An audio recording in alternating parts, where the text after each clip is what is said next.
नमो हरिहन्ताणम् नमो सिद्धाणं नमो आयुरीयानम् नमो अध्यायानम् नमो लोये सवसाहुनम्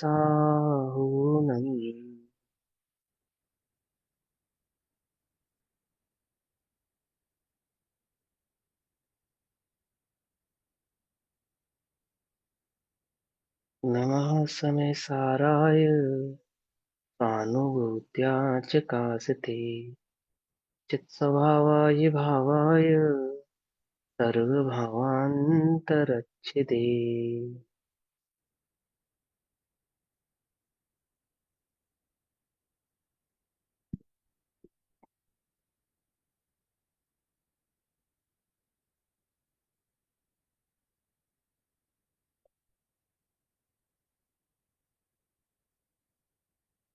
हमारे दोपहरकालीन कक्षा का विषय चल रहा है श्री समयसार जी। श्री समयसार जी का स्वाध्याय हम सभी आचार्य अमृतचंद्र देव द्वारा रचित आत्मख्याति टीका के माध्यम से कर रहे हैं।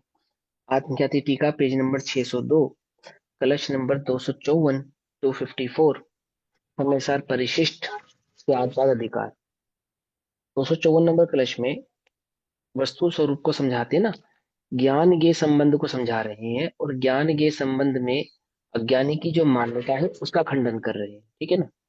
क्या अज्ञानी ज्ञान के संबंध के विषय में समझता है और वास्तविक ज्ञान के संबंध क्या है, उस संबंधी मान्यताओं का सुधार इस, ये कहीं ज्ञान के प्रज्ञापन भी कह सकते हैं इसको, सिद्धांत अधिकार अथवा समयसार परिशिष्ट में चल रहा है।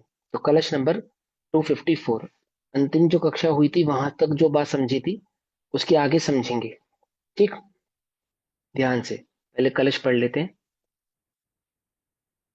भिन्न क्षेत्र निश्चन्य बोध्य नियपत नियत व्यापारनिष्ठः सदा सेदत्येव बहिः पतन्तमभितः पश्यन् पुमांसं पशुः स्वक्षेत्रास्थितया निरुद्धरभसः स्याद्वादवेदी पुनस् तिष्ठत्यात्मनिखात बोध्यनियत व्यापार शक्तिर्भवन्। क्या कहते हैं कि पशु अर्थात सर्वथा एकांतवादी अज्ञानी, अर्थात जिसे वस्तु स्वरूप की खबर नहीं है, जो वस्तु को भली प्रकार से पहचानता नहीं है, वस्तु के किसी भाव की खबर ना हो उसे एकांतवादी कहते हैं। एक भाव की खबर हो उसे एकांतवादी नहीं। एक भाव की खबर हो तो वस्तु की खबर होती ही होती है। जैसे मिठास की खबर है ना, तो शक्कर के स्वरूप को समझे ही समझे। लेकिन ये ऐसा एकांतवादी क्यों कहा इसको, कि वस्तु में किसी अन्य धर्म की ही कल्पना किए बैठा है, वरना अर्थात वस्तु को समझता नहीं है। एकांतवादी पशु, एकांतवादी अज्ञानी, भिन्न क्षेत्र में रहे हुए गे पदार्थों में, ध्यान से समझना, मैं पहले इसको पढ़ूंगा फिर आपको इसका भाव समझाऊंगा। भिन्न क्षेत्र में रहे हुए गे पदार्थों में जो गे ज्ञायक संबंध रूप निश्चित व्यापार है। क्या कहा, पहली लाइन का मतलब क्या है? आत्मा का क्षेत्र भिन्न है और पुद्गल का क्षेत्र भिन्न है। ठीक है ना। ऐसे भिन्न भिन्न क्षेत्रों में रहने वाले जो दो पदार्थ हैं, एक तो है आत्मा यानी कि ज्ञान, और एक हो गया ये जिनको आत्मा जानता है। ऐसे दो दो क्षेत्रों में रहते हुए, दो भिन्न भिन्न क्षेत्रों में रहते हुए दो पदार्थ, है ना। कि भैया हमने सुना है कि आत्मा का पुद्गल के साथ एक क्षेत्र अवगाह संबंध है। तो एक क्षेत्र अवगाह संबंध है या कहते हैं? हम्म, कहते कहते हैं। हैं। कहते हैं। देखो, आकाश के एक प्रदेश पर कितने परमाणु या प्रदेश स्थित हो सकते हैं? पहला प्रश्न ये है। अनंत। अनंत स्थित हो सकते हैं, है ना। आकाश के एक प्रदेश पर अनंत परमाणु एक साथ रह सकते हैं, कोई आपत्ति नहीं है। ऐसा होने पर भी, अब आकाश तो एक प्रदेश ही है ना, अपना एक प्रदेश वाला आकाश है। ऐसा होने पर भी अगर आकाश के एक प्रदेश पर दो परमाणु हैं, एक जीव का और एक पुद्गल का, आकाश के एक प्रदेश पर दो परमाणु, माने एक पुद्गल का परमाणु और एक जीव का प्रदेश, ऐसे दो भाव स्थित हो, तो क्या कहेंगे उनको? एक क्षेत्र अवकाश संबंध कहेंगे या नहीं कहेंगे? बोलो। नहीं भैया, दोनों अलग अलग कहलाएंगे ना। क्यों? क्यों? भाई आकाश का एक प्रदेश, हम्म। आकाश के एक प्रदेश पर आत्मा का एक प्रदेश और एक पुद्गल का परमाणु हो सकते हैं या नहीं हो सकते? हो सकते हैं। हो सब सकते हैं, अपने बिल्कुल हो अपने सकते हैं। द्रव्य गुण पर्याय में रहते हैं ना, अरे सुनो तो अपने सही, पहले चतुष्टय बात को में ही सुनो। रहते हैं ना। देखो भैया, आप प्रश्न समझ के उत्तर दो। प्रश्न समझ के उत्तर दोगे तो वस्तु स्वरूप समझ में आएगा, और प्रश्न से अलग भागोगे तो उत्तर समझ में नहीं आएगा। पहले प्रश्न समझो ध्यान से, ज्ञान के संबंध समझना है ना। तो ज्ञान के संबंध के संदर्भ में जो हमारी मान्यता है, उस मान्यता के सुधार के लिए आचार्य देव हमको क्या समझाना चाहते हैं वो समझेंगे हम। आकाश के एक प्रदेश में कितने परमाणु अथवा आत्मा के कितने प्रदेश समाहित हो सकते हैं? पहला प्रश्न तो ये है कि अनंत परमाणु आ सकते हैं और आत्मा के अनंत प्रदेश भी आ सकते हैं, आकाश के एक प्रदेश पर आ सकते हैं ना। इसमें तो किसी को कोई आपत्ति नहीं है। अब प्रश्न ये उठता है कि आकाश का जो एक प्रदेश है, उस आकाश के एक प्रदेश पे मान के चलो आत्मा का एक प्रदेश और पुद्गल का एक परमाणु हो सकते हैं या नहीं हो सकते? हो सकते हैं भैया। हो सकते हैं। तो आकाश के एक प्रदेश पे रहने वाले दो भिन्न भिन्न द्रव्यों के दो भिन्न भिन्न प्रदेश और परमाणु जो हैं, उन्हें हम एक क्षेत्र अवकाश संबंध कहेंगे या नहीं कहेंगे? प्रश्न ये है।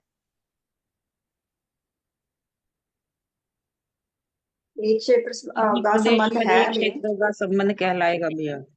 हाँ, एक क्षेत्र अवकाश संबंध कहेंगे उसको। ठीक है ना, इतनी सी बात है, कितनी सिंपल सी बात है। तो आकाश ने जब दो, एक आत्मा के एक प्रदेश को और पुद्गल के एक परमाणु को स्थान दिया, तो वहां आकाश ने एक ही स्थान पर दोनों को रखा या नहीं रखा? मतलब आकाश के एक ही प्रदेश पर दोनों रहे या नहीं रहे? रहे। दोनों रहे ना। दोनों रहे। ऐसा होने पर भी आवाज ब्रेक हो आकाश रही के, है।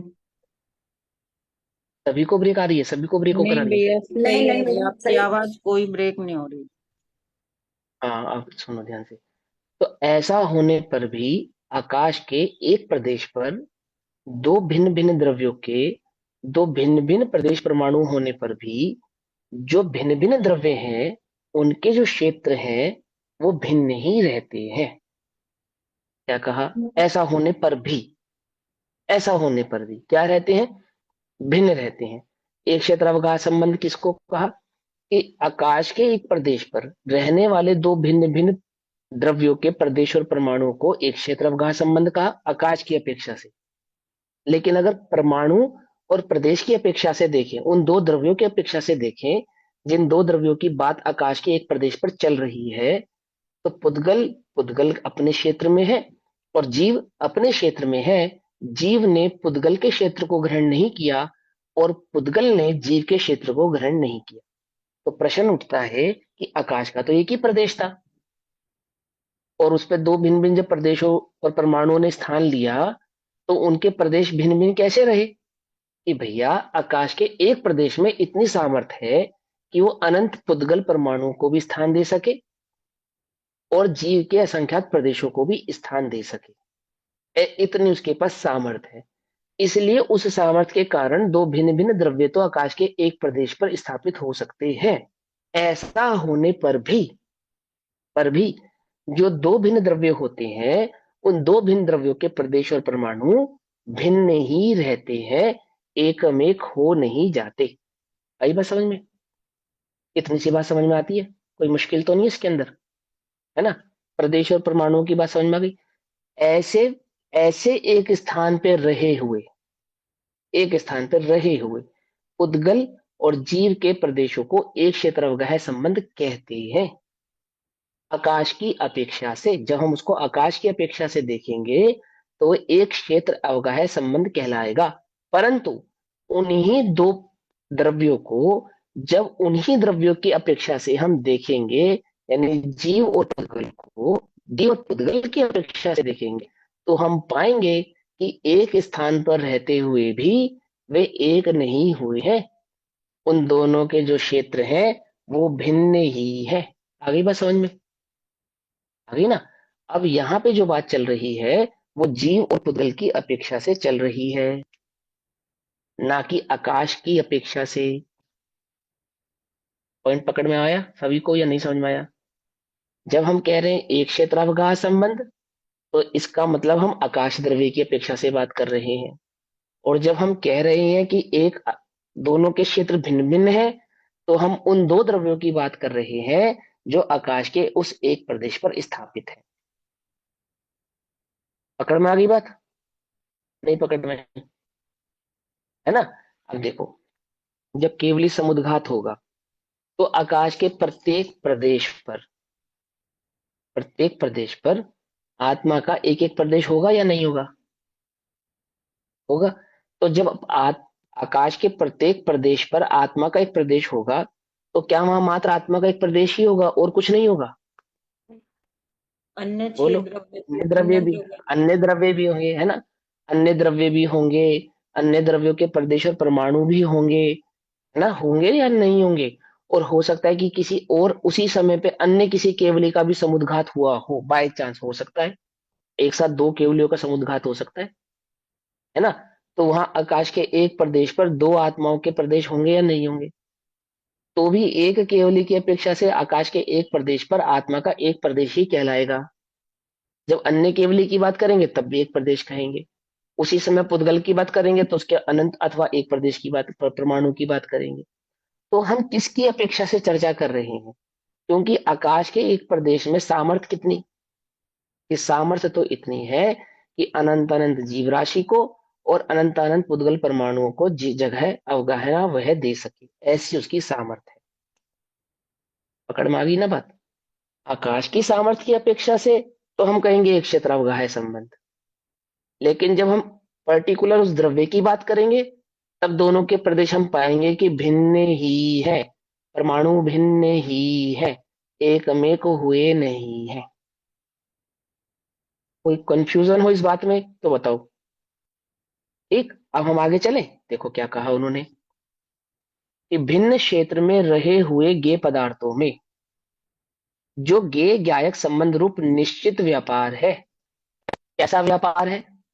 व्यापार और व्यवहार एक ही बात होती है। क्या कहा? व्यापार और व्यवहार। आत्मा का पुद्गल के साथ कैसा व्यवहार है अथवा क्या व्यापार है? बोले ज्ञान संबंध का व्यवहार अथवा व्यापार है। ठीक है ना? जब ज्ञान के संबंध का व्यवहार अथवा व्यापार प्रवृत्ति कर रहा है जीव का पुद्गल के साथ, तब उस समय क्या हो रहा है कि जीव का प्रदेश भिन्न है और पुद्गल का प्रदेश भिन्न है। ऐसा भिन्न भिन्न होते हुए भी क्या नहीं होता?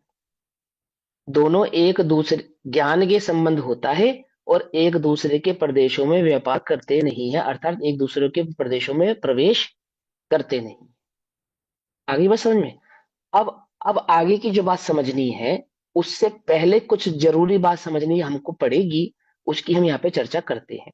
जैसे हमने कभी ऐसा सुना होगा कहीं, ऐसा मुझे लगता है, क्यों लगता है? क्योंकि कुछ प्रश्न मेरे पास आए और उन प्रश्नों से मुझे ऐसा लगा कि शायद आपके ज्ञान में ऐसी कोई त्रुटि है। जैसे कि एग्जाम्पल, आत्मा के ज्ञान के और ज्ञान में झलकने वाले गे पदार्थ की, तो ज्ञान और गे संबंध है ना, जो ज्ञान में झलक रहा है गे पदार्थ, उस गे के प्रदेश और ज्ञान के प्रदेश भिन्न होते हैं या नहीं होते झलकते समय? ज्ञान में ध्यान से मेरे प्रश्न को पहले समझना बहुत अच्छे से, जल्दी मत करना उत्तर देने में। अगर बात पकड़ में आई ना, तो जिंदगी में कभी हारोगे नहीं इस मामले में।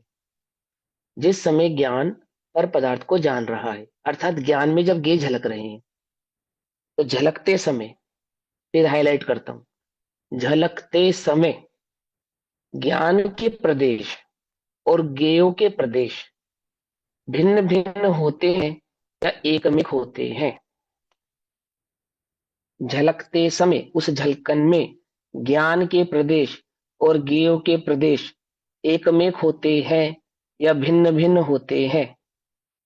झलकते समय भिन्न होते हैं। झल... हम्म, और किसी को क्या कहना है? यही कहना भी है। भिन्न भिन्न ही होंगे भैया। भिन्न भिन्न होते हैं। भिन्न भिन्न ही होते हैं। अब सबसे पहले ये समझो कि वहां प्रदेश होते हैं या नहीं होते हैं? जो झलकते हैं वो तो ज्ञान में ही हो गए ना। वह झलकन भी गायक है। हाँ, पहले पहले ये समझेंगे हम। एक सबसे पहले हम ये समझेंगे। हाँ हाँ, बोलिए बोलिए, अनीता आंटी जी कुछ कहना चाहते हैं, बोलिए बोलिए। ज्ञान में जब गे झलकते हैं तो वो ज्ञान में जब हो जाते हैं तो वो भी गे भी तो खत्म हो जाते हैं, ज्ञान ही तो हो जाता है ना, ज्ञान ही तो रह जाता है। हम्म, प्रश्न सुनो, प्रश्न क्या है? पहले प्रश्न समझो, ठीक है? वहां ज्ञान है, गे है या नहीं है, ये बात आपको बहुत बाद में समझ में आएगी। जो जिस तरह के आप लोगों के उत्तर आ रहे हैं, है ना, बाद में समझ में आएगी। इन सेंस जब वो जो मैं समझाना चाहता हूँ वहां से समझना शुरू करोगे, उसके बाद समझ में आएगी, ऐसा। सबसे पहले, जब ज्ञान में ये झलक रहे हैं, तो ज्ञान में ये झलक रहे हैं, जब हम झलकने की बात कर रहे हैं तो हम पर्याय की बात कर रहे हैं। जब ज्ञान में ये झलक रहे हैं और हम झलकने की बात कर रहे हैं, तो हम किसकी बात कर रहे हैं? हम पर्यायों की बात कर रहे हैं। ज्ञान गुण की जानन रूप पर्याय की बात हो रही है। क्लियर हो गई बात? अब सबसे पहले कि वहां पर प्रदेश है या नहीं है, उस पर्याय में प्रदेश है या नहीं है। तो सबसे पहले हम ये समझेंगे कि नहीं क्या है। पर्यायों में प्रदेश होते हैं? नहीं, नहीं पर्यायों होते। में प्रदेश नहीं होते, है ना? आत्मा में हाँ प्रदेश हाँ, है। है ना? हाँ, ये समझे ना, कि पर्याय के प्रदेश नहीं होते। सबसे पहले हम ये समझे, प्रदेश तो किसके होते हैं? द्रव्य के होते हैं। द्रव्य के होते हैं, और दो द्रव्य कभी मिलते नहीं, ये बात हमें पता है। तो जब दो द्रव्य मिलते नहीं, तो दो द्रव्यों की प्रदेश भिन्नता तो सदैव ही रहेगी ना, चाहे ज्ञान के संबंध हो और चाहे ना हो। समझे? जैसे जीव का पुद्गल के साथ तो ज्ञान के संबंध है, या जीव का अजीव के साथ तो ज्ञान के संबंध है, परंतु धर्म का अधर्म के साथ कौन सा संबंध है? तो ज्ञान के संबंध है वहां पे। धर्म द्रव्य का अधर्म द्रव्य के साथ तो ये संबंध भी नहीं है, ज्ञान के संबंध भी नहीं है। तो धर्म द्रव्य और अधर्म द्रव्य के प्रदेश भिन्न है या नहीं है? है ना? पकड़ में आई बात, नहीं पकड़ में आई? क्योंकि दो द्रव्यों के प्रदेश तो सदैव ही भिन्न रहने वाले हैं। अब ज्ञान का ज्ञेय के साथ ज्ञान के संबंध है, तो क्या ज्ञान के संबंध हो जाने से उन दोनों के प्रदेशों के अंदर कोई ऐसा प्रदेशांतर हो जाएगा, यानी कि ज्ञान के प्रदेश तो ज्ञेय में चले जाएं और ज्ञेय के प्रदेश ज्ञान में आ जाए? क्या ऐसा हो सकता है? बोले ऐसा तो होता ही नहीं। जब दो द्रव्य भिन्न है, हमने आपसे बात कह दी, तो वहाँ प्रदेशों की तो चर्चा ही नहीं है। यानी ज्ञान और ज्ञेय के संदर्भ में जब चर्चा है, तो वहाँ प्रदेशों की तो चर्चा ही नहीं है, क्योंकि वो दो भिन्न द्रव्य हैं। पकड़ में ही बात, नहीं पकड़ में ही? क्या कहते हैं कि पर्याय में क्या नहीं होते? प्रदेश नहीं होते। पर्याय में प्रदेश नहीं होते। तो भी पर्यायों में प्रदेश अगर कहे भी जाए कदाचित, तो वह जिसकी पर्याय है। जैसे ज्ञान की पर्याय है, तो ज्ञान किसकी पर्याय है? बोले जीव की पर्याय है। तो उसमें अधिक से अधिक अगर किसी के प्रदेशों का आरोप आएगा भी, तो ज्ञान की पर्याय में ज्ञाता के प्रदेशों का ही आरोप आएगा, जिसकी वो पर्याय है। समझे? जैसे ज्ञान गुण की पर्याय, जिसके पास ज्ञान गुण होगा उसी की पर्याय होगी ना, ज्ञान की पर्याय। और ज्ञान गुण किसका है? जीव का है। तो अधिक से अधिक अगर हम ज्ञान की पर्यायों में किसी के प्रदेशों के होने की चर्चा करते भी हैं, आरोप उसमें किसी का लगाते भी हैं, तो जिसकी वो पर्याय है उसके प्रदेश होना तो उसमें संभव है, अन्य किसी के प्रदेश उसमें आ जावे, यह संभव ही नहीं है। बात समझ में आ गई? दो बातें समझ में आ गई। एक, अगर हमने आरोप लगाया भी, तो किसके प्रदेशों का आरोप आएगा? जिसकी वो पर्याय है। पकड़ में ही ना बात? और पर्याय में प्रदेश होते नहीं है। सबसे पहले तो यही बात हो गई। प्रदेश हमेशा किस में रहेंगे? वो द्रव्य में रहेंगे। ठीक है ना? अब इसकी सिद्धि वैसे तो हम कल रात की कक्षा में कर चुके हैं, परंतु जो लोग कल रात की कक्षा में नहीं थे वो फिर समझ लें एक बार। जैसे पर्यायों में प्रदेश नहीं होते, गुणों में तो प्रदेश होते होंगे कि भैया गुणों में भी प्रदेश नहीं होते। तो प्रदेश किस में होते हैं? प्रदेश द्रव्य के होते हैं।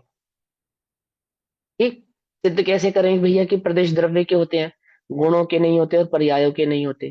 तो उसके 2 या 3 लक्षण समझेंगे। सबसे पहले ये समझेंगे, यदि पर्यायों में प्रदेश होंगे, क्योंकि पर्यायों में उत्पाद व्यय होता है, तो प्रदेशों का भी क्या होने लगेगा? उत्पाद व्यय होने लगेगा। और जब प्रदेशों में उत्पाद व्यय होगा तो वस्तु में उत्पाद व्यय होगा, और वस्तु का उत्पाद व्यय होने पर जो बौद्ध मतियों का क्षणिकवाद है वह सिद्ध हो जाएगा, क्योंकि वह ऐसा ही मानते हैं कि वस्तु में ही उत्पाद और व्यय होता है। जबकि स्यादवादी कहता है कि वस्तु में उत्पाद व्यय नहीं होता है, पर्यायों में उत्पाद व्यय होता है। पकड़ में ही बात? वस्तु यानी कि द्रव्य। दूसरी बात, आत्मा के प्रदेश कितने हैं? कितने प्रदेश है आत्मा के? असंख्य प्रदेश। कैसे असंख्य। जाना आपने? कैसे पता लगा आपको? कैसे? कैसे काउंट किए? केवल ज्ञान केवल गम्य, ज्ञान। हाँ, केवली की हाँ, वाणी केवल से। ज्ञान। हाँ, केवल ज्ञान गम्य, वेरी गुड। और आकाश के कितने प्रदेश हैं? लोकाकाश के? आकाश। लोकाकाश के असंख्यात प्रदेश हैं, और जब केवली समुद्घात होता है तो पूरे हम्म प्रदेश लोकाकाश में फैल जाते हैं उनके प्रदेश। तो हम्म तो इससे, इससे क्या सिद्ध हुआ इससे कि सिद्ध हुआ है कि आत्मा, हाँ, लोक के आकाश के जो प्रदेश हैं और जीव के जो प्रदेश हैं वो समान होते हैं। इससे सिद्ध हुआ ना, सिद्ध करा ना इन दोनों को आपस में, है ना? तो केवली समुद्घात के समय आकाश, लोक आकाश के प्रत्येक प्रदेश पर आत्मा का प्रत्येक एक प्रदेश होगा। होगा जब से केवली समुद्घात होगा तो आत्मा के प्रदेश फैलेंगे। तो कैसे फैलेंगे कि लोक के प्रत्येक एक प्रदेश पर आत्मा का एक प्रदेश स्थापित हो जाएगा, ऐसे फैल जाएंगे, ओवरलैपिंग खत्म हो जाएगी वहां पे, है ना? अब उस एक प्रदेश में, प्रदेश कितना है? आकाश के एक प्रदेश पे आत्मा का कितना प्रदेश है? एक। एक। और गुण कितने हैं उस एक प्रदेश में? अनंत। संख्या। अनंत। हाँ, अनंत। अगर अगर अगर गुणों के भी प्रदेश होते तो क्या सिद्ध होता कि आत्मा के एक प्रदेश जो आकाश के एक प्रदेश पर स्थापित हुआ है उसमें अनंत प्रदेश होने चाहिए थे, क्योंकि गुणों के भी प्रदेश होते हैं। परंतु वहां पे ऐसा नहीं होता, प्रदेश एक होता है और गुण अनंत होते हैं, है ना? तो इससे क्या सिद्ध हुआ कि गुणों के प्रदेश नहीं होते। और दूसरी बात, जब अनंत गुण होते हैं तो अनंत गुणों की पर्याय होती होगी या नहीं होती होगी? पर्याय भी होती होगी, है ना? और यदि पर्यायों में प्रदेश होते तो पर्याय के प्रदेश वहां पर सिद्ध होते कि आकाश के एक प्रदेश पर जीव के एक प्रदेश होने पर भी अनंत प्रदेशी जीव वहां पे मौजूद रहता पर्याय अपेक्षा से। परंतु ऐसा भी नहीं होता।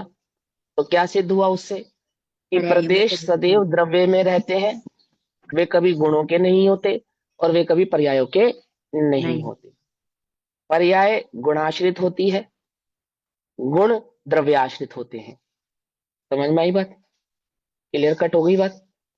तो जब भी प्रदेश की चर्चा होगी, अगर ज्ञान के संबंध में प्रदेश की चर्चा हो रही है और वहां पे ज्ञान की मुख्यता से चर्चा हो रही है, तो ये बात हमें भली प्रकार से मालूम हो जानी चाहिए कि वहां पुद्गल के प्रदेशों की तो संभावना ही नहीं है, भले ही ज्ञान के संबंध ही क्यों ना हो, क्योंकि दो द्रव्यों के प्रदेश तो सदैव भिन्न ही रहते हैं।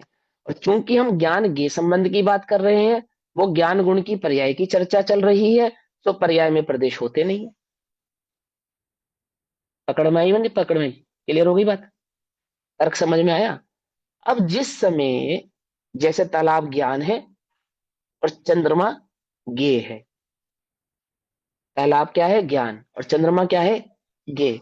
अब प्रश्न उठता है, क्या वहां पर चंद्रमा के प्रदेश है? नहीं है। नहीं, सिंपल, सिंपल सी बात हो गई ना। अच्छा, तो क्या वहां ज्ञान के प्रदेश है? बोलो। ज्ञान तो अब गुण हमें है, दो उसके आंसर, प्रदेश क्यों होंगे? गुण के तो हाँ गुण के प्रदेश भी नहीं होंगे। हाँ, तो अब हमें दो बातें समझ में आनी चाहिए। यहाँ पे हमारे पास दो उत्तर होने चाहिए। हम सियादवादी हैं, हमारे को दो उत्तर आने चाहिए यहाँ पर इस प्रश्न पर, कि वहां क्या ज्ञान के प्रदेश है, कि भैया ज्ञान के तो प्रदेश होते नहीं है, परंतु ज्ञान जिस द्रव्य का है वह द्रव्य से कभी भिन्न तो होगा नहीं अपने गुण। तो हाँ, इस अपेक्षा से हम वहां आत्मा के प्रदेश हैं, अर्थात ज्ञान मात्र के ही प्रदेश हैं, ऐसा कह सकते हैं। दो आंसर आ गए। पहली बात तो क्या, कि ज्ञान की जो जानन रूप पर्याय है उसमें प्रदेश होगा क्या काम। फिर भी अगर आप उसमें आरोप लगाना भी चाहें तो हाँ, वहां ज्ञान के यानी कि आत्मा के प्रदेश तो सिद्ध हो सकते हैं, परंतु पुद्गल के प्रदेश तो वहां पे सिद्ध हो ही नहीं सकते। आ गई बात समझ में, क्या नहीं समझ में आई? क्लियर हो गई? चलो, यानी कि प्रदेशों का झगड़ा तो खत्म हो गया। जब ज्ञान के संबंध में अन्य द्रव्य के ज्ञेय के प्रदेशों का झगड़ा तो खत्म, वो तो हो ही नहीं सकते, सिद्ध ही नहीं हो रहे वो तो क्या है फिर वहां? तो प्रदेश अपेक्षा से तो ज्ञान मात्र है। जब वहां ज्ञान ही ज्ञान मात्र है, अन्य कुछ है ही नहीं, तो ये ज्ञेय क्या चीज है? ज्ञेय क्या चीज है? ये बात कहां से आई कि उस चंद्रमा माने उस तालाब में वो जो चंद्रमा है उसे हम क्या माने, वो है क्या? है क्या?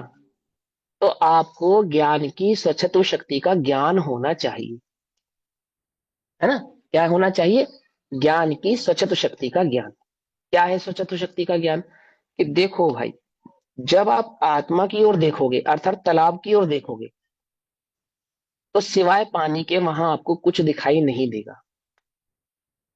लेकिन जब आप उस उस तालाब में उसकी झलकने की जो शक्ति है, पर पदार्थ को झलकाने की जो शक्ति है, उस शक्ति की अपेक्षा से देखोगे, यानी उस चंद्रमा को देखोगे, तो आपको वहां पानी दिखाई नहीं देगा। समझे नहीं समझे? जब आप चंद्रमा देखोगे तो क्या दिखाई नहीं देगा? बोले पानी दिखाई नहीं देगा। और जब तालाब देखोगे तो क्या दिखाई नहीं देगा? तब चंद्रमा दिखाई नहीं देगा। अब वहां चंद्रमा है या नहीं? पहली बात, कि वहां चंद्रमा तो नहीं है, लेकिन क्या तालाब में चंद्रमा झलक रहा है? कि हाँ, बिल्कुल झलक रहा है, 100% झलक रहा है।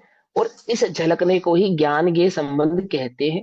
क्यों झलक रहा है? क्योंकि तालाब का ऐसा ही स्वभाव है।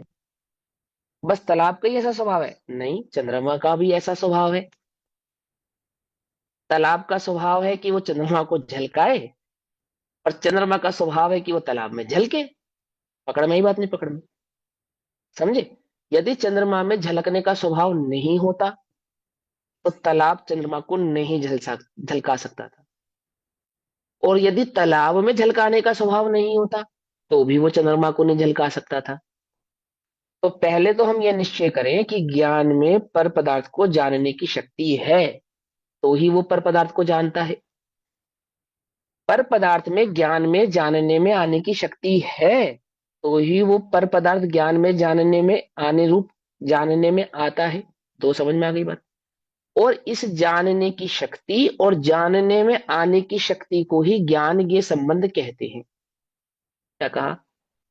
आत्मा की इस जानने की शक्ति को और पर पदार्थ की जानने में आने की शक्ति को क्या कहते हैं? ज्ञान के संबंध कहते हैं।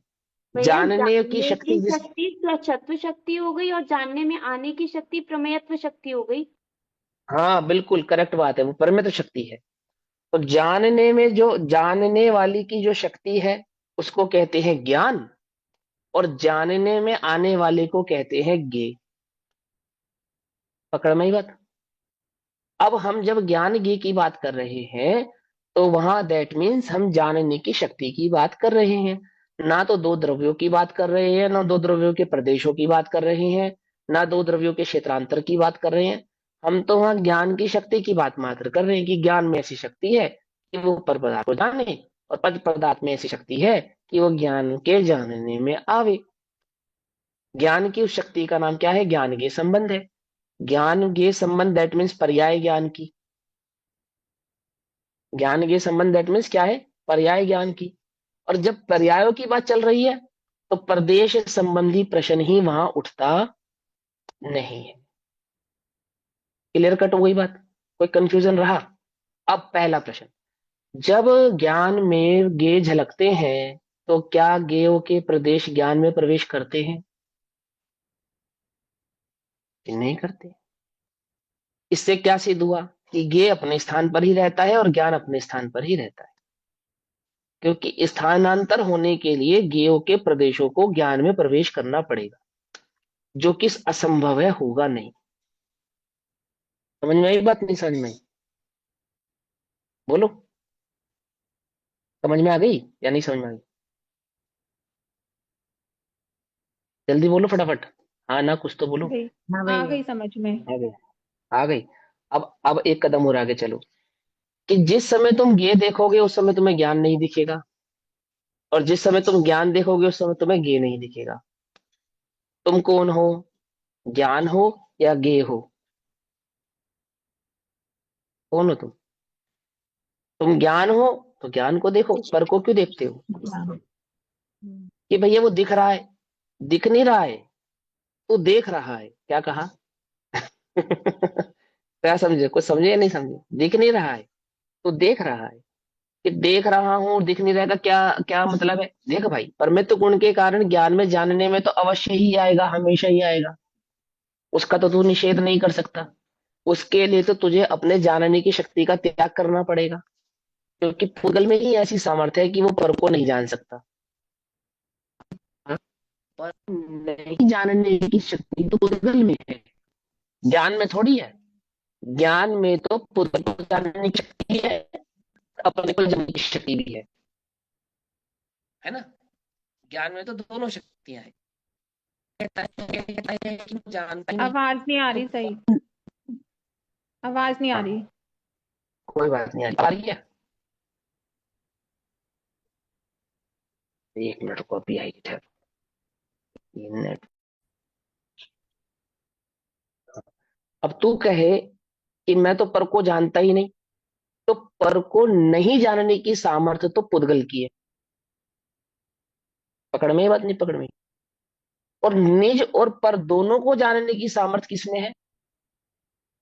वो जीव की है। तो तू अपनी सामर्थ्य का घात क्यों करता है कहकर कि मैं पर को जानता ही नहीं? समझ में आई बात, नहीं समझ में आई? अपनी सामर्थ्य का घात ही क्यों करता है? वो तो तेरा स्वभाव है ना, तो पर प्रकाशक बना तो तेरा स्वभाव है। इतनी बात क्लियर हो गई ना? अब एक बार पुद्गल की तरफ चलते हैं, 1 मिनट के लिए चलेंगे, ठीक है? पुद्गल में पर को जानने की सामर्थ्य तो नहीं है, ये तो हमने आपकी बात समझ ली, लेकिन पुद्गल में स्वयं को जानने की सामर्थ्य तो होगी ना? क्या कहा? पुद्गल में पर को जानने की सामर्थ्य तो नहीं है ना? लेकिन पुद्गल में स्वयं को जानने की सामर्थ्य है। बोले नहीं है। वह भी नहीं है। जब ज्ञान ही नहीं है तो सामर्थ्य नहीं है ना? बोले क्या कहा उन्होंने? आचार्य क्या कहते हैं कि देखो भाई सुनो, जानना यानी कि प्रकाशत्व। कौन सी शक्ति? प्रकाशत्व शक्ति, अर्थात जानना। और जो प्रकाशत्व होता है वो स्व पर ही होता है। क्या कहा? प्रकाशत्व जब भी होगा, जानना जब भी होगा, वो स्व पर ही होगा, मात्र स्व नहीं होगा और मात्र पर नहीं होगा। जिसमें जो मात्र स्व निज को जाने और पर को नहीं जाने, यदि हम ऐसा मानेंगे, यदि हम ऐसा मानेंगे, तो अद्वैतवादी ब्रह्मवादियों का जो मत है ना, जो सिद्धांत है, उसकी सिद्धि हो जाएगी। क्या कहा? अद्वैत ब्रह्मवादियों का जो सिद्धांत है, वो क्या सिद्धांत है? वो क्या कहता है कि जगत में एक ब्रह्मा के अलावा अन्य कोई द्रव्य भी नहीं है। ऐसा क्यों कहा उसने? तो उसने यही कहा कि ज्ञान मात्र स्वयं को जानता है, पर को जानता ही नहीं है। क्योंकि पर को जानता ही नहीं है तो पर है ही नहीं, होता तो जान लेता। ज्ञान जिसको जाने वो सब ज्ञान, क्योंकि ज्ञान ने जिस जिसको जाना वो सब ज्ञान था। और पर को तो जिसको जो है ही नहीं उसको जानेगा कैसे? समझो ध्यान से, दो बातें समझना। एक बात, जिसको तुमने जाना नहीं वो है या नहीं, इसकी सिद्धि कौन करेगा जब जानने में ही नहीं आएगा? केवल ज्ञान स्व प्रकाशक है, तो केवली में पर को तो जाना ही नहीं। तो पर पदार्थ है या नहीं है, इसकी सिद्धि कौन करेगा? कौन बताएगा कि एक पदार्थ पर भी है? और भेद विज्ञान करो और ये स्व है और ये पर है, ये कौन बताएगा? बताओ, जब पर तो जानने में ही नहीं आता। तो कैसे पता लगा कि जगत में कोई एक पर पदार्थ भी है? एक बात। दूसरी बात, और ज्ञान जिसको जाने वो सब ज्ञान ही है। तो इससे सिद्ध हुआ कि सारे जगत में ज्ञान के सिवा अन्य कोई द्रव्य और कोई पदार्थ नहीं है, एक ज्ञान मात्र पदार्थ है। और अद्वैत ब्रह्मवादी यही तो कहता है कि इस जगत में ब्रह्मा के सिवा अन्य कुछ नहीं है। ये भी ब्रह्मा है, मैं भी ब्रह्मा हूँ, शरीर भी ब्रह्मा है, पेड़ भी ब्रह्मा है, पहाड़ भी ब्रह्मा है, नदी भी ब्रह्मा है, सारा संसार ब्रह्मा मात्र है, अन्य कुछ नहीं है। अर्थात सारा जगत ज्ञान मात्र है, अन्य कुछ नहीं है। तो तेरी मान्यता में और उसकी मान्यता में अंतर क्या हुआ?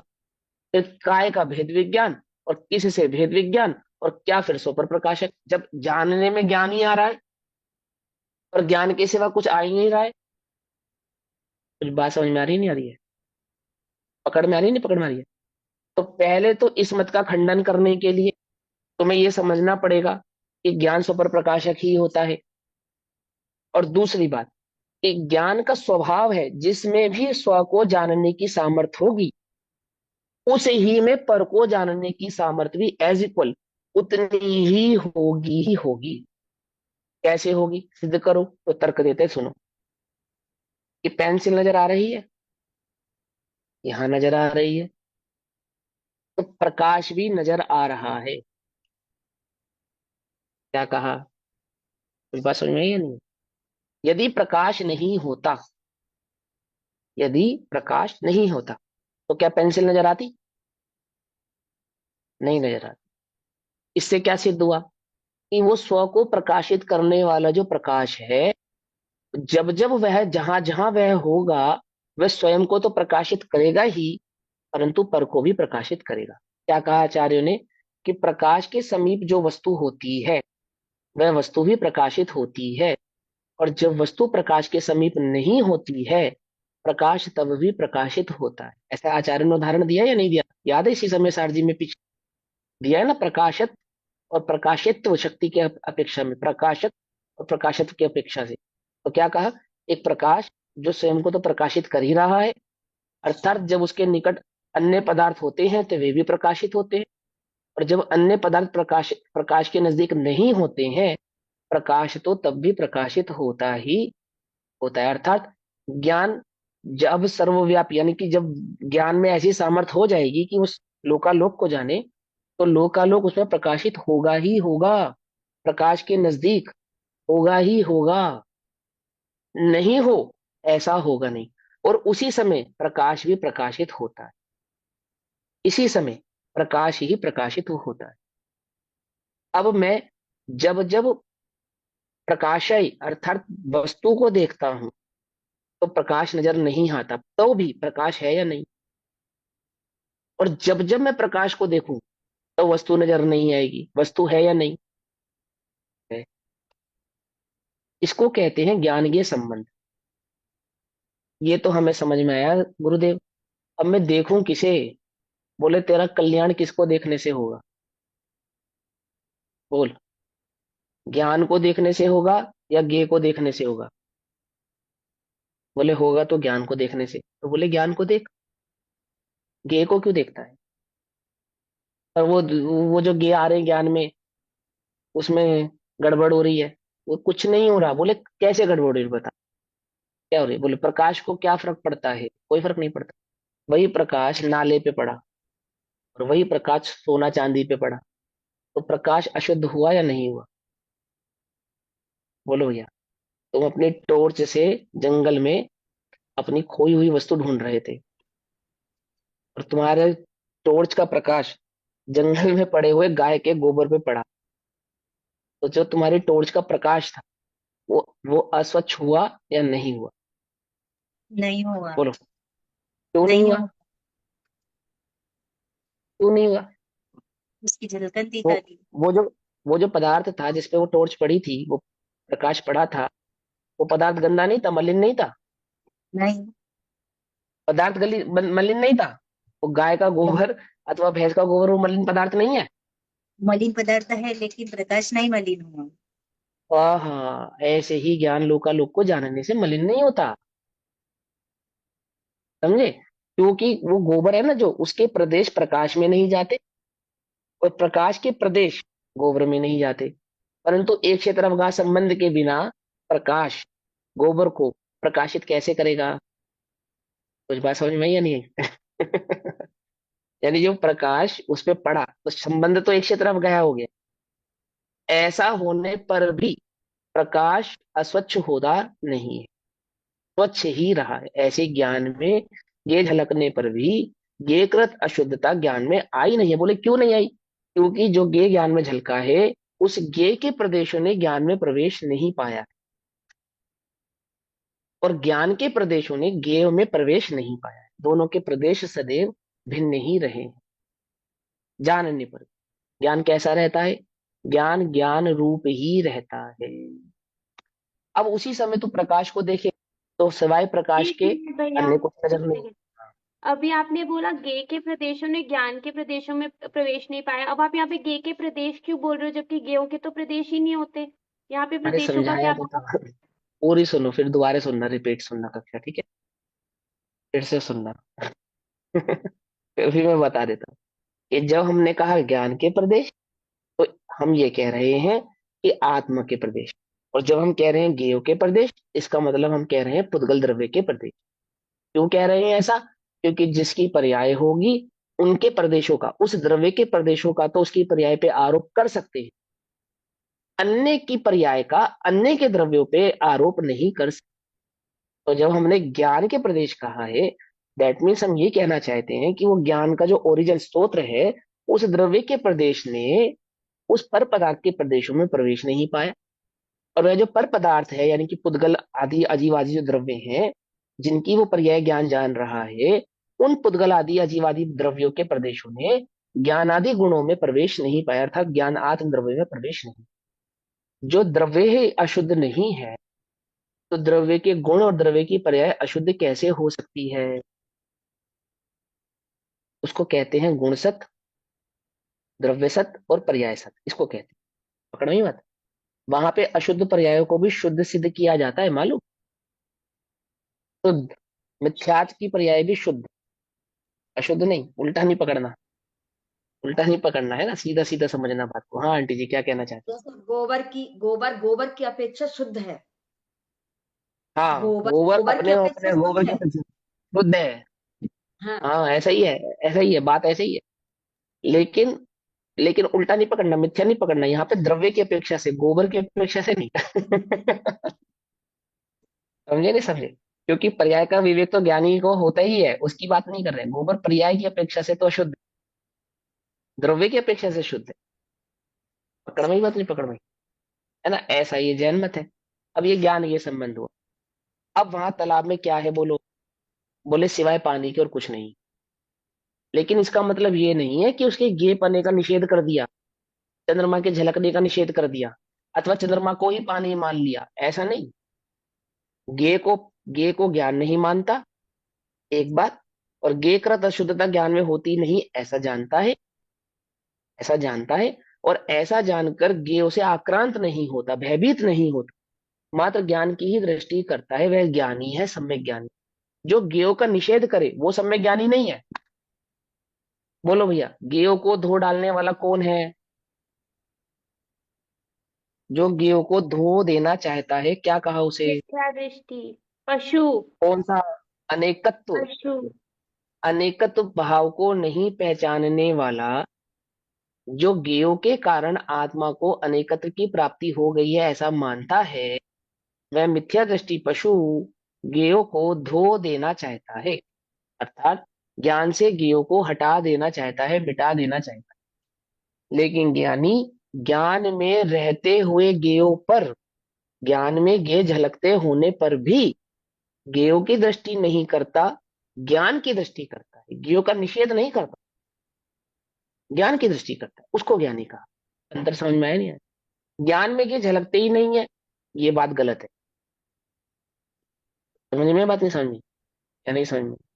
और ज्ञान में सिवाय ज्ञान के अन्य कुछ नहीं है, ये बात बिल्कुल सही है। दो बातें समझ में आती है, नहीं समझ में आती है?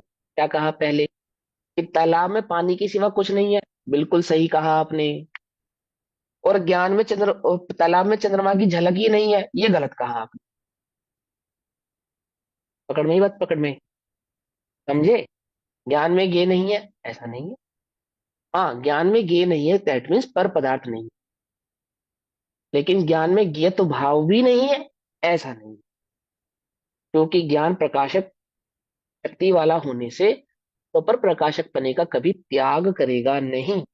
जो उसने एक का भी त्याग किया तो बस काम खराब हो जाएगा, फिर वह जड़ हो जाएगा, ज्ञान रहेगा नहीं। आई बात समझ में? ज्ञान के प्रज्ञापन समझ में आता है? ज्ञान के संबंध समझ में आता है या नहीं आता? मेरे ज्ञान पर्यायों में ज्ञान के सिवा कुछ नहीं है, उस तालाब में पानी के सिवा कुछ नहीं है। चंद्रमा है, बोले चंद्रमा नहीं है, चंद्रमा की झलक भी नहीं है, ऐसा मत मान लेना। ऐसा मानने पर पानी के स्वच्छत्व गुण का नाश हो जाएगा। पकड़ में आती है बात? नहीं पकड़ में? अब ये आचार्य देव आपसे कहेंगे, क्या के कैसे कहेंगे हम पढ़ेंगे। क्या कहा आचार्य देव ने? 254 नंबर का कलश। मैं जब ज्ञान, अब मैं ज्ञेयों को देख रहा हूं, मैंने जिस समय मैं चंद्रमा देख रहा हूँ तालाब में, उस समय मैं क्या देख रहा हूँ? ज्ञान देख रहा हूँ या ज्ञेय देख रहा हूँ? अच्छे से उत्तर देना। चंद्रमा को जिस समय मैं तालाब में देख रहा हूँ, उस समय में ज्ञान देख रहा हूँ या ज्ञेय देख रहा हूँ? हाथ खड़ा करो, उससे पूछूंगा। नेहा दीदी बताएंगे। और अब जिनकी वीडियो ऑफ है तो उनके तो हाथ ही नहीं दिख रहे, चेहरे नहीं दिख रहे, हाथ कैसे दिखेंगे? है भैया, केवल ज्ञानी तो है नियम। चलो नेहा दीदी होगी, पूनम दीदी होगी, बस और कोई नहीं बताओ, बताएगा? अरे हाथ हो गई। बता रही हूँ। हाँ मीनाक्षी दीदी, हाँ मीनाक्षी दीदी से पूछते हैं आज। बोलो बोलो दीदी बताओ। जिस समय में चंद्रमा ज्ञान पानी में झलक रहा है, तो उस समय हम क्या देख रहे हैं? ज्ञान चंद्रमा जो दिख रहा है ना पानी में, पानी में चंद्रमा, तो उस समय हम पानी देख रहे हैं या चंद्रमा देख रहे हैं? मैंने उस समय पानी ही दिखाई दे रहा है मात्र, या चंद्रमा दिखाई दे रहा है? क्या दिख रहा अगर हम चंद्रमा को देखेंगे तो चंद्रमा दिखाई देगा। है? और अगर हम स्वयं को पानी को देखेंगे तो पानी दिखाई देगा। अब वहां चंद्रमा है या नहीं है? है, झलकन है ना। ये गड़बड़ नहीं, ऐसे नहीं, ये गड़बड़ हो गई ना। तो प्रश्न पूछो, चंद्रमा है या नहीं है? है। चंद्रमा तो वहां पे नहीं है, यही तो समझना है तो सियादवाद के अंदर। सियादवाद में यही तो समझना है, खेल सारा यही तो है कि पानी में सम्यक चंद्रमा जीव चंद्रमा को देखते हुए भी पानी को देखेगा पानी और को देख मिथ्या रहा। दृष्टि जीव केवल चंद्रमा को ही देखेगा। हाँ, अब देखो प्रश्न मैं फिर से पूछता हूँ कि पानी में चंद्रमा दिख रहा है या नहीं दिख रहा है? कि हाँ भैया दिख रहा है, बिल्कुल दिख रहा है, उसमें क्या आपत्ति है? दिख रहा है। वहां चंद्रमा है या नहीं? कि चंद्रमा नहीं है। दो बातें समझ में आई। आप पूछोगे चंद्रमा है या नहीं, तो चंद्रमा तो वहां पे नहीं है, तो क्या है वहां पे? बोले पानी है। तो बोले चंद्रमा तो दिख रहा है। कि हाँ दिख रहा है। देख रहे हो कैसी गजब की बात? ये सर चकराने वाली बात लगती है इसको, एकांतवादी को। और सियादवादी क्या कहता है? कि वहां चंद्रमा नहीं है, तो बोले चंद्रमा दिख तो रहा है। कि हाँ दिख रहा है, हम कब निषेध कर रहे हैं कि नहीं दिख रहा है? कि दिख रहा है और है नहीं। कि हाँ दिख रहा है और है नहीं। वो तो ऐसा चंद्रमा कैसे को हुआ? बोलते हैं। पानी की ऐसे कैसे निर्मलता। हुआ? हाँ बोले ये सचत्व शक्ति है उसकी, कि वहां गेय को झलकाएगा। झलकाने पर भी गेय वहां पे मौजूद नहीं है। अब मिथ्या दृष्टि और सम्यक दृष्टि में क्या अंतर है? बस इतना ही अंतर है। मिथ्या दृष्टि समझ रहा है कि वहां चंद्रमा भी है और मुझे चंद्रमा को नहीं देखना है, और ज्ञानी ये जानता है कि वहां चंद्रमा नहीं है, परंतु चंद्रमा दिख रहा है। जब मैं चंद्रमा को देखूंगा तो वो ज्ञाक्रांत कहलाएगा, ज्ञेय लुब्धता कहलाएगी, ज्ञाशक्ति कहलाएगी। और जब मैं वहां मात्र पानी को देखूंगा तो ज्ञानाकार कहलाएगा, अर्थात जब मैं वहां ज्ञान मात्र का अनुभव करूंगा तो ज्ञानाकार कहलाऊंगा। और जब वहां मेरी दृष्टि ज्ञेयों पे जाएगी तो वह ज्ञेयाकार कहलाएगी। अब ज्ञान में ज्ञेय दिखते हैं या नहीं दिखते हैं? कि दिखते हैं। क्या देखूं? ज्ञान देख, ज्ञेय मत देख। कि ज्ञेय ही ना दिखे, ऐसा होगा नहीं। और ज्ञेय दिखने से ज्ञान जो अशुद्ध हो रहा है, ऐसा होता नहीं। कुछ बात समझ में आती है? अब यही शब्द डिक्टो आचार्य देव कहेंगे आपसे, ध्यान से समझना। और आपको लगे कि आचार्य देव कुछ और कह रहे हो और भैया कुछ और समझा रहे हो, तो तुरंत पकड़ लेना, मुझे जाने मत देना। ठीक है? हाँ समझो क्या कहते, देखो। पशु अर्थात सर्वथा एकांतवादी अज्ञानी, अर्थात जिसे ज्ञान के संबंध का की समझ नहीं है, वस्तु स्वरूप की खबर नहीं है, ऐसा अज्ञानी क्या मानता है? क्या मानता है जी? सुनो भैया, कि भिन्न क्षेत्र में रहे हुए, भिन्न क्षेत्र में अर्थात ज्ञान का क्षेत्र भिन्न और ज्ञेय का क्षेत्र भिन्न। कैसे क्षेत्र भिन्न है? प्रदेशों की अपेक्षा से। ये हमने समझाया ना आपको ध्यान से। ज्ञेय पदार्थों में जो ज्ञेय ज्ञायक संबंध रूप निश्चित व्यापार है, क्या व्यापार है ज्ञेय ज्ञेय पदार्थों में? ज्ञान ज्ञेय संबंध, ज्ञेय ज्ञायक संबंध, एक जानने वाला और जानने में आने वाले, ऐसा हम दोनों के बीच में संबंध है। ये निश्चित है, ये फिक्स है संबंध। इस संबंध का तो हम निषेध नहीं करेंगे। लेकिन अज्ञानी को संबंध की खबर नहीं है, अज्ञानी को वो संबंध समझ में नहीं आ रहा है कि वहां पे चंद्रमा पूछो है या नहीं, तो आप कह देते हो नहीं है, और हम कह रहे चंद्रमा दिख तो रहा है, तो अब आप कह देते हो कि हाँ दिख रहा है ना। हमें आपकी ये बात समझ में नहीं आ रही है। जो इस बात को नहीं समझता है वो अज्ञानी क्या मानता है? वो ये मानता है कि उसमें परिवर्तिता हुआ। कैसे परिवर्ती करता हुआ? आत्मा को, अपने को संपूर्णतया, कंप्लीटली बाहर यानी पड़ता देखकर, पर क्षेत्र में पड़ता हुआ देखकर, अर्थात पानी को तो भूलकर और चंद्रमा मात्र देखता हुआ, चंद्रमा ही धरती पर आ गया, चंद्रमा ही है ऐसा देखता हुआ, स्वक्षेत्र से आत्मा का अस्तित्व न मानकर, स्वक्षेत्र, स्वक्षेत्र मतलब प्रदेश, स्वक्षेत्र, स्वप्रदेश, प्रदेश का रहेंगे, स्वक्षेत्र में रहेंगे ना। अर्थात ज्ञान में ये झलका और वहां क्या मान लिया उस गेय में कि मान लो मेरे प्रदेश ही उस गेय में प्रवेश कर गए हैं, अर्थात मैं उस गेय में हो गया हूं। तो क्या कहा? बाहर पड़ क्षेत्र में पड़ता हुआ देखकर। इसका मतलब क्या है कि स्व क्षेत्र से आत्मा का अस्तित्व नहीं मानकर क्या मानता है? सदा सीदित एवं सदा नाश को प्राप्त होता है। अर्थात मेरा अस्तित्व भिन्न है, मेरे प्रदेश भिन्न है, गेहूं के प्रदेश भिन्न है, ऐसा नहीं मानकर, और पर के प्रदेशों में मैं हो गया हूं ऐसा मानकर क्या हो गया है? नाश को प्राप्त हो गया। अब आ जाओ यहां पर। और स्यादवाद के जानने वाले तो स्वक्षेत्र अस्तित्वया निरुद्ध रभासा, अर्थात स्वक्षेत्र से अस्तित्व के कारण जिसका वेग रुका हुआ है, अर्थात जो दो द्रव्य अपने क्षेत्रों को छोड़ते नहीं है, जिनका दोनों का अपने स्वक्षेत्र में वेग रुका हुआ है। वेग रुका हुआ है अर्थात जैसे समुद्र अपनी सीमा को नहीं लांघता, ऐसे ही दो द्रव्य अपनी सीमाओं को नहीं लांघते। ऐसे स्वक्षेत्र में रहते हुए दो भिन्न भिन्न द्रव्य एक क्षेत्रफगाही होते हुए भी अपने अपने क्षेत्र में रहने वाले जो दो भिन्न भिन्न द्रव्य हैं, वह क्षेत्र से अस्तित्व के कारण जिनका वेग रुका हुआ है, ऐसा होता हुआ अर्थात वह क्षेत्र में परिवर्तता हुआ, अर्थात ज्ञान अपने क्षेत्र को नहीं छोड़ता हुआ और ज्ञेय अपने क्षेत्र को नहीं छोड़ता हुआ। तालाब कहाँ है? धरती पे। चंद्रमा कहाँ है? आकाश में। तालाब धरती से उठ के चंद्रमा के पास नहीं जाता, चंद्रमा आकाश से उतरकर तालाब में नहीं जाता। अर्थात दोनों अपने क्षेत्रों के वेग का उल्लंघन नहीं करते। जो उनकी दूरी है वो दूरी ऐसी की ऐसी रहती है, दोनों की जो भिन्नता है वो एज इट इज रहती है। तो क्या कहा? वह क्षेत्र से अस्तित्व के कारण जिसका वेग रुका हुआ है। किन किन का? खाली आत्मा का, उद्गल का नहीं, गेहो का नहीं, दोनों का। छेहों क्या कहा? द्रव्य स्व का। क्षेत्र से, हाँ दोनों। अब यहाँ पे जीव और अजीव की अपेक्षा से चल रहे हो, तो जीव का अपना क्षेत्र और अजीव का अपना क्षेत्र, दोनों अपने अपने क्षेत्र में है, दोनों ने अपने क्षेत्र को रोका हुआ है। ठीक है ना? ऐसा होता हुआ मतलब क्या है इस बात का? अर्थात स्व क्षेत्र में परिवर्तित हुआ। कौन? सभी द्रव्य अपने क्षेत्र में परिवर्तित है। फिर क्या हुआ? आत्मा में ही आकार रूप हुए।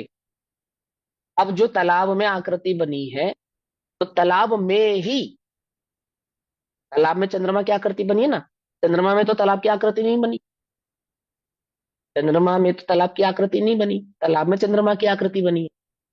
तो तालाब में चंद्रमा की आकृति बनी, इसका निषेध नहीं है। क्या कहा? आत्मा में ही अर्थात ज्ञान में ही, अपने में ही आकार रूप हुए गेयों में निश्चित व्यापार की शक्ति वाला होकर।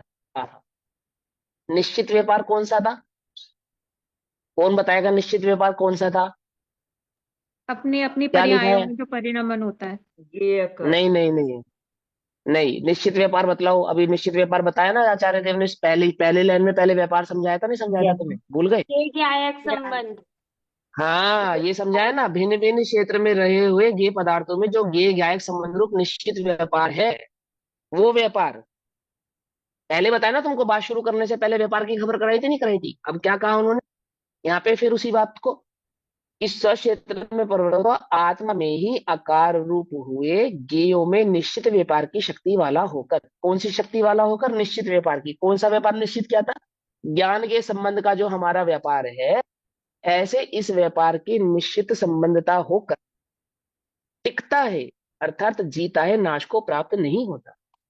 वो अपने व्यापार को जानता है, ज्ञान के उस व्यापार को जानता है कि ज्ञान में गेय झलकते तो हैं, परंतु अपनी अपनी सीमाओं का उल्लंघन नहीं करते। ऐसे ज्ञान के संबंध को जो जानता है, वो नाश को प्राप्त नहीं होता। नाश को कौन प्राप्त होता है? जो ये समझता है कि ज्ञान गेयों में प्रवेश कर गया, अर्थात पर पदार्थ में प्रवेश कर गया, और या फिर पर पदार्थ ज्ञान में प्रवेश को पा। अब यहाँ पे क्योंकि अस्तित्व की अपेक्षा से है, तो मैं अपने अस्तित्व की चर्चा करूंगा कि जीव ऐसा मानता है कि मैं पर पदार्थ में प्रवेश को पा गया। ऐसा मानकर जो अपने नाश को प्राप्त हो रहा है, उसको कहेंगे अस्तित्व। ये दो द्रव्य अपने अस्तित्व को कभी त्यागते नहीं है। ज्ञान के समरूपी व्यापार होने पर भी दो द्रव्य अपने अस्तित्व को त्यागते नहीं है। जीव अपने अस्तित्व को त्यागता नहीं है, पर के अस्तित्व में जाकर मिला नहीं है। ऐसा पकड़ में नहीं पकड़ में। और क्या है? ज्ञान के संबंध व्यापार निश्चित रहता है, बिना अपने अस्तित्व को त्यागे। ठीक। भावार्थ, एकांतवादी भिन्न क्षेत्र में रहे हुए गेय पदार्थों को जानने के कार्य में प्रवृत्ति होने पर, अज्ञानी के भी ज्ञान में गेय तो झलकेंगे ही, क्योंकि ज्ञान है। ऐसा तो है नहीं कि मात्र ज्ञानियों के ज्ञान में गेय झलकेंगे, है ना? तो ज्ञान में गेय झलके, क्योंकि ज्ञान अज्ञानी का भी स्वभाव है और ज्ञानी का भी स्वभाव। ज्ञान उसका भी गुण है, जो जो अपने गुण को नहीं पहचानता उसका भी गुण है, और जो अपने गुण को पहचानता है उसका भी गुण है। गुण तो उसी का रहेगा, गुण तो बदल नहीं जाएगा, है ना?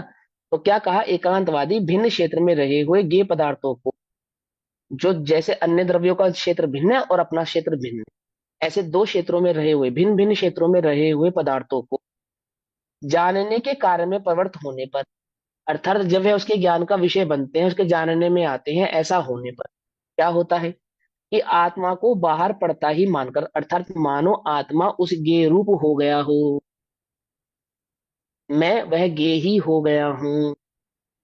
समझे नहीं समझे? मेरा अस्तित्व उस गेय के अस्तित्व में जाकर मिल गया है।